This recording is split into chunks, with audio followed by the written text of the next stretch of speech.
చెప్పు. ఏప్రిల్ అట్లా వస్తున్నాయి. 2 మే, 3 జూలై, 4 అక్టోబర్. అర్థమైందా? అక్టోబర్ 1 నవంబర్ అది కలిసిపోతాడు. ఇక మన మిగతా నెలలు బట్టి ఏప్రిల్ ఫోటోల కోసం పెట్టాం 3 రోజులు. మే 4 3 రోజులు పెట్టుకున్నాం సంక్షేమం కోసం, విశాఖపట్నం కోసం.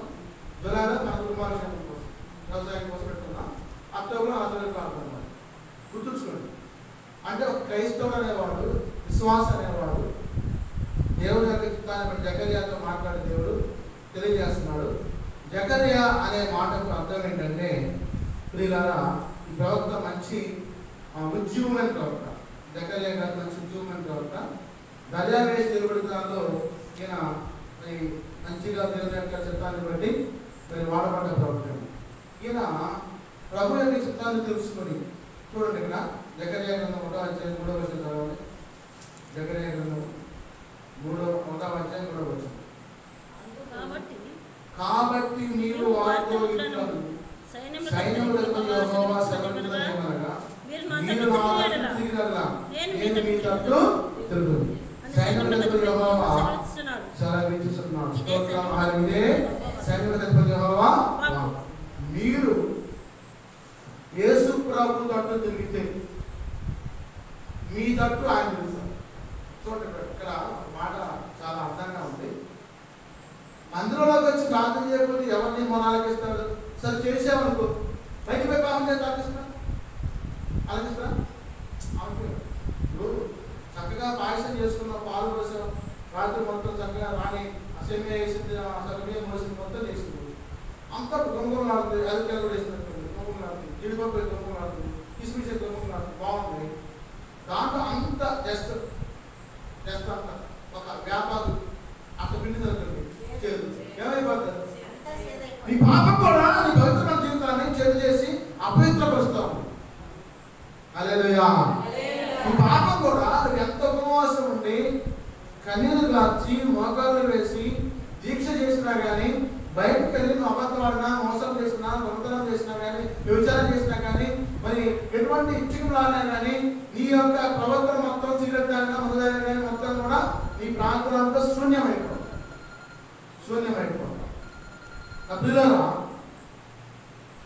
అందుకే దేవుడు మీతో మాట్లాడుతున్నాడు.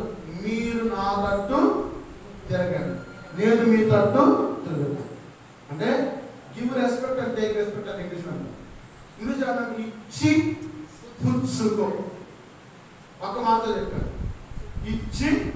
నువ్వు దేవుడికి ఇవ్వాలి, సమయాన్ని ఇవ్వాలి, ధనాన్ని ఇవ్వాలి, కాలాన్ని ఇవ్వాలి, మొత్తం ఇవ్వాలి.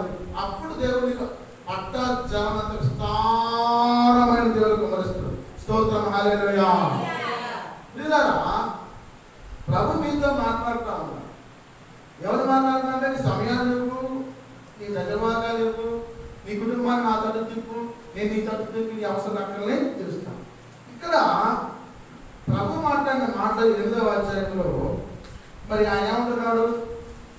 4వ నెలలో ఉపవాసము, 5వ నెలలో ఉపవాసము, 7వ నెలలో ఉపవాసము, 10వ నెలలో ఉపవాసము, యోధాయింటి వారికి సంతోషమును ఉత్సాహమును పుట్టించు మనోహరమైన పండుగలకు. స్తోత్రం. హల్లెలూయా. మనోహరమైన పండుగలు అవు. నీ దేహానికి పుష్టి వస్తుంది, శక్తి వస్తుంది. ఎందుకంటే ప్రభు మీతో మాట్లాడుతూ ఉన్నాడు. మీరు ఆయన తట్టు తిరిగి ఆయన ఆజ్ఞలను, కట్టలను ఎప్పుడైతే నేర్చుకుంటారో, క్రిస్మస్ అంటే డిసెంబర్లో మనం చేసుకుంటాం, జనవరి మామూలు చేసుకుంటాం, ఏప్రిల్లో కూడా పెట్టుకుంటాము, నవంబర్లో గుడి పెట్టుకుంటాము, సెమికేషన్ చేసుకుంటాం. ఈ ప్రార్థన అనేది ఎడతెగకుండా, ఏమారకుండా ఎవరైతే చేస్తారో ఆ కుటుంబాలకి పాపం ప్రవేశించదు. స్తోత్రం. హల్లెలూయా. ఎందుకంటే ఏరియా రాజు తాను ఎక్కడ ఉంది? ఇప్పుడు మీరున్నారు, నలుగురు కూర్చొని చక్కగా ఉపవాసం మాటలు మాట్లాడుతుంది, నేను మాటలు మాట్లాడుతుంది, బైబిల్ చదువుకొని ప్రార్థన చేసుకుని వేరే మాట్లాడుతుంది రాదు. అటువంటి నిరీక్షణతో కూడా ప్రార్థన మీకు కావాలి. అందుకే ప్రభు మాట్లాడుతూ ఉన్నాడు, సైన్యములకు యెహోవా సెలవిచ్చినదేమనగా, జనములను అనేక పట్టణ నివాసులను ఇంకనూ ఒత్తుడు. ఎప్పుడైతే ఎప్పుడైతే మీరు 4 రకాల పండుగలు చేస్తారో జనములు విశ్వాసులు ఇంకా వస్తారు. తర్వాత ఒక పట్టణపు వారు మరి ఒక పట్టణపు వారి వద్దకు వచ్చి ఆలస్యం చేయక యెహోవాను శాంతి పలుకుటకును సైన్యముల అధిపతి యెహోవాను వెతుకుటకును మనము పోతున్న రండని చెప్పగా వారు మేము వద్దుమందు. స్తోత్రం హల్లెలూయా. మీరంతా మా చర్చిలో ప్రార్థన జరుగుతున్నాయి, ఉపవాస ప్రార్థన జరుగుతున్నాయి అని చెప్తే అమ్మ మేము కూడా వస్తున్నామా, మరి ఆ కార్యం జరుగుతుంది, మా పిల్లలు బాగలేదు, పెద్దలు బాగలేదు, అప్పులైన అమ్మాయికి పెళ్లి కావట్లేదు, మరి అబ్బాయి అమ్మాయికి గర్భం లేదు, ఇట్లాంటి సమస్యల మొత్తం తీసుకొచ్చి వెళ్తారు. అప్పుడు అనేక జనములను బలముగల జనులను యెరూషలేములో సైన్యములకు అధిపతి యెహోవా వెతకుటను యెహోవాను శాంతి పలుకుటను. స్తోత్రం హల్లెలూయా.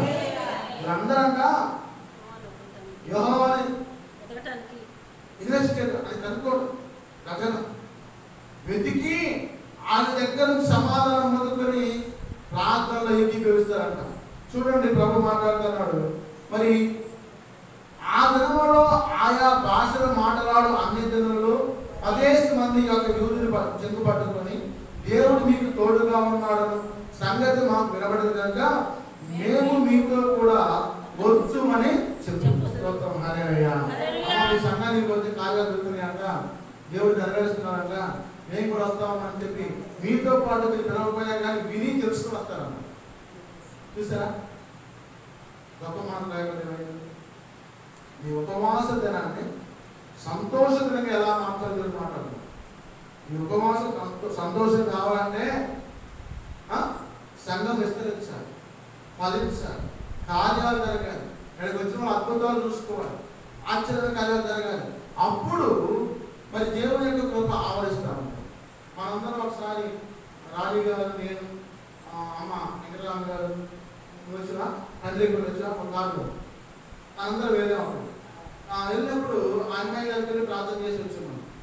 మరి ఆ అమ్మాయికి అత్తగారి దగ్గర వచ్చి గొడవ అయ్యి వాళ్ళ నాన్న వీరబాబు వాళ్ళ కుటుంబాల మధ్య బండారు గొడవలయ్యి ఆయన మందు దాగి చనిపోయాడు. అయితే మనం అమ్మాయి కూతురు చేతిలో పట్టుకుని ప్రార్థన చేశాడు. చూసారా, చేతుల మీద ప్రార్థన చేశారు. ఆ అమ్మాయికి మన గౌడేసి డ్యాన్స్ పెడతారు, నాకు వాట్సాప్లో పెట్టారు కాబట్టి చూసి సంతోషించి మేఘాలు బ్లెస్ అని చెప్పాడు. ఆ పిల్లతో ఆడుకున్నారు వాళ్ళు, నా తల్లిదండ్రులు, ఆయన తల్లిదండ్రులు, ఆయన భార్య, ఫస్ట్ మగపిల్లడు కదా, వాళ్ళందరూ మనం పోయినప్పుడు చంటిపా 3 నెలల పాప ఆడపిల్లలు ఆ పిల్లలు ఆడించుకున్నారు. ఎవరో మధ్యలో ఫోన్ చేశారు, ఎలా ఉన్నారు అని చెప్పండి, ఏం చెప్పండి, మాట్లాడలేదండి, నేను బాధగా ఉన్నానని అని చెప్పారు. సరే రెడీ అని చెప్పంటే కొంచెం ఆ దుఃఖం నివారించడం వల్ల పిల్లలు అర్థమైంది. మన ఫోన్లో పెడితే చూసి సంతోషించాం. అంటే దుఃఖం అనేది ఎప్పుడు ఉండదు.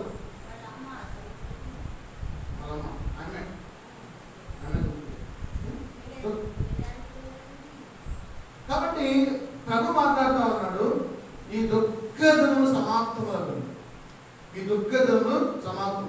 ఉపవాస దీక్ష సంతోషంగా మార్చబడుతుంది. ఎప్పుడెప్పుడు ప్రార్థన చేస్తే 4, 5, 7, 10 4 నెలలంటే ఏప్రిల్ మాసం, మే మాసం, జూలై మాసం, అక్టోబర్ మాసం యథాతథంగా ప్రార్థన చేయాలి.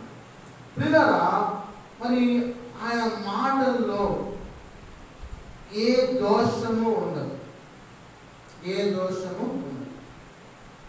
మిమ్మల్ని ఆయన 9:11 మాట్లాడుతున్నాడు. 11:12 మరియు నీవు చేసిన నిబంధన రక్తమును బట్టి తాము పడిన నీరులోని గోతుల నుండి చెరపట్టబడిన నీ వారిని నేను విడిపించదను.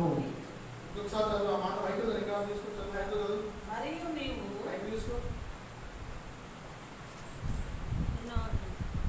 9:11 మరియు నీవు చేసిన నిబంధన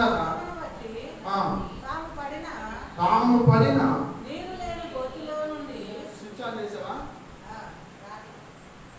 నీరు లేని గోతులో నుండి చదువు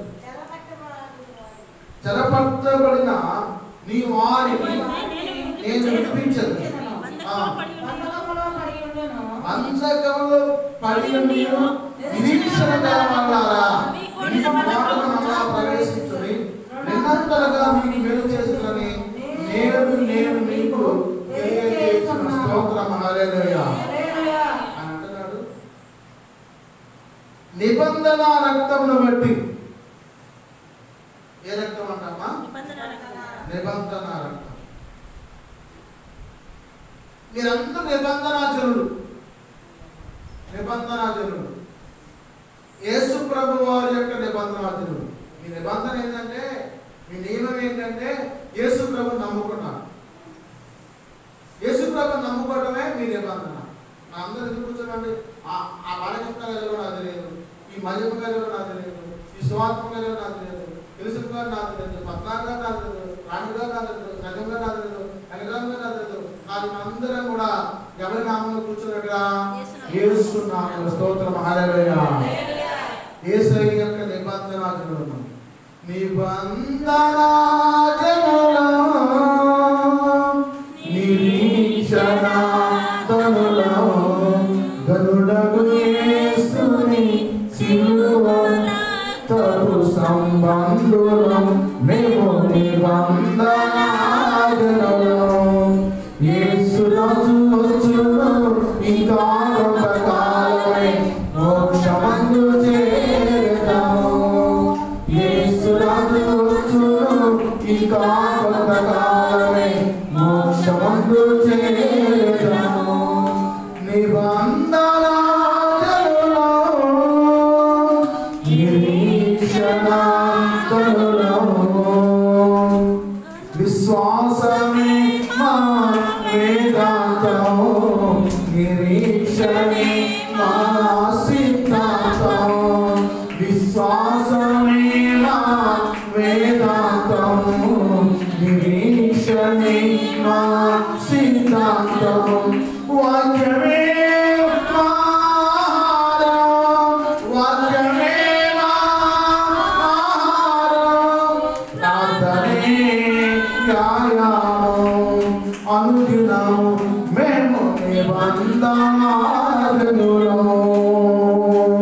యేసు రాజు వచ్చును ఇంకా కొంతకాలమే మోక్షమందు చేరుతాము.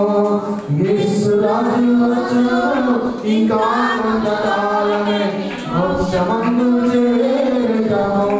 స్తోత్రం. హల్లెలూయా అని అంటాడు. యేసు ప్రభునందు విశ్వాసం కలిగిన మా వేదాంతం.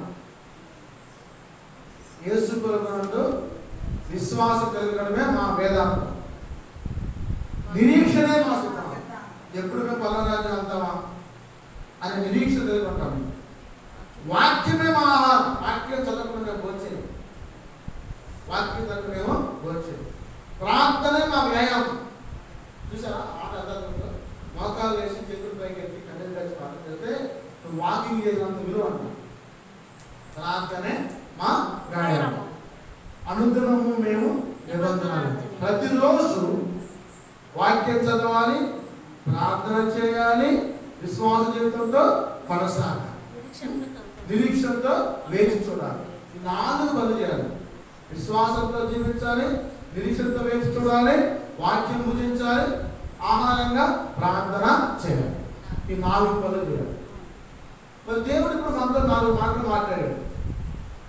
1 4వ నెల, 2 5వ నెల, 3 7వ నెల, 4 10వ నెల. చూసారా? మొదటిది విశ్వాసానికి, రెండవది నిరీక్షణకి, మూడవది వాక్యానికి, 4వది ప్రార్థన. నీ విశ్వాసాన్ని బలపరచడం కోసం యేసు ప్రభువుతో నిబంధన జనులుగా ఉండమంటాడు. నిబంధన జనులుగా ఉండడం అంటే ఆయన యొక్క వాక్య ఆహారాన్ని భుజించడం కోసం ఎల్లప్పుడూ నిరీక్షణ కలిగి జీవించాలి. నిరీక్షణ కలిగి జీవించాలి. కాబట్టి ప్రభు మాట్లాడుతూ ఉన్నాడు, మరి మీరు తాము పడిన నీరు లేని గోతిలో నుండి చెరపట్టబడిన నీ వారిని నేను విడిపించను. బైబిల్లో ఒక ఆయన్ని నీళ్ళు లేని గోతులో వేశారు. చెప్పాలి చెప్పాలి ఎవరమ్మా?